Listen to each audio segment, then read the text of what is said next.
That station 95.7. Good morning. It's Chris Edge. My special guest this morning is Molly Tuttle, the first woman to win the International Bluegrass Music Association's Guitar Player of the Year award.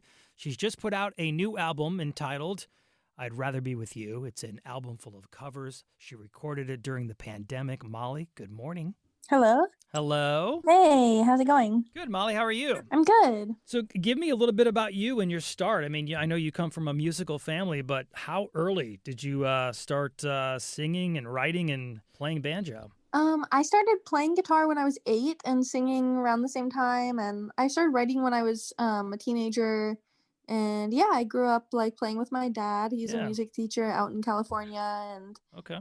so I just heard music from a super pretty much my whole life. I heard him playing, and yeah. Having the business of music around you at such a young age, did you feel like you had no choice but to follow in your father's footsteps, or did you have other interests that you thought maybe you would go do when you would go off to school or go to college? Yeah, I mean, I definitely felt like I could do whatever I wanted. It wasn't like I was felt forced into Yeah. music in any way, but I was always so interested in music. Yeah. And so then when I was deciding where I wanted to go to college, I really only wanted to go to Berklee College of Music Yeah. in Boston because I just didn't have many other passions that I wanted to pursue, like as my career or as my Yeah. life. So I went to Berklee for a couple years after high school, but by the time I left high school, it was pretty clear to do music, so there wasn't really anything else on Yeah. the table at that point. Did you have a backup plan if you needed to? Well, I've always felt like if I decided I didn't want to perform, I could teach music because that's the other thing I've always done is Oh yeah. teach guitar lessons and teach at camps. I've actually started doing it again this year, but I had gotten so busy with touring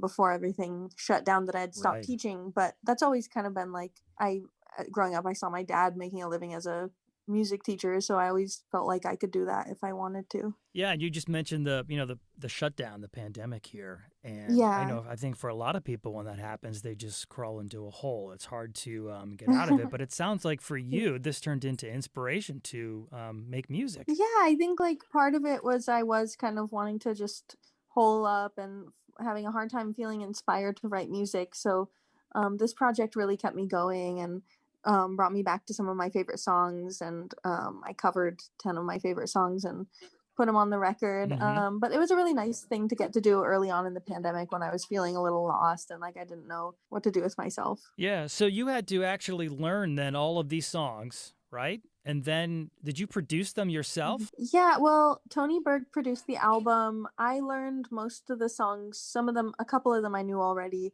Yeah. But learned them and then kind of came up with my own arrangements for my guitar parts and vocals and sent it to Tony, and then he had people layer on everything else. So I was kind of arranging them on my own and recording them on my own, and then he took them and filled them out.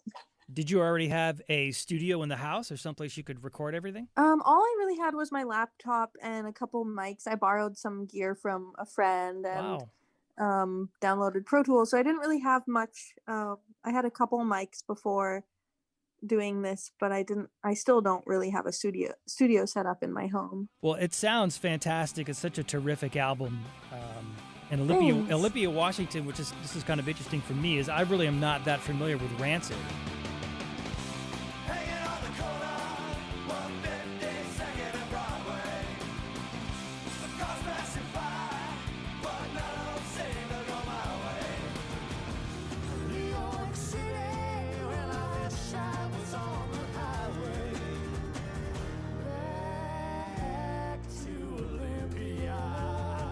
How did you find that song, and when was it like sort of, I guess, exposed to you? Yeah, that song I listened to in middle school. I guess it came out in the mid 90s, but Yeah. when I was in middle school, a bunch of my friends listened to Rancid, and they're from the Bay Area where I grew up. So I think they were just kind of a popular band. Well, they were popular in general, but especially in the area where I grew up, they're kind of like a staple of the punk scene in the Bay Area. So Yeah. I listened to them a lot as a kid, and then came back to that song because I was playing in Olympia, Washington, and Oh, it's like, oh, wow. I should learn this Olympia, Washington song for the show. That was like a year ago. Yeah.